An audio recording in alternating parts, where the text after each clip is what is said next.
हे भगवंत, हे परमेश्वरा, मी तुझा जप केला नाही, मी तुझा तप सुद्धा केलं नाही, तरी सुद्धा भगवंत मनाला तुझ्या दर्शनाची आस लागली.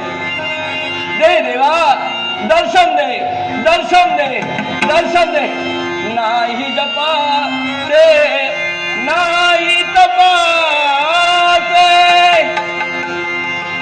नाही जपाचे, नाही तपाचे, बल माझ्या गाठी, तरीही भुकेला जीव धरला.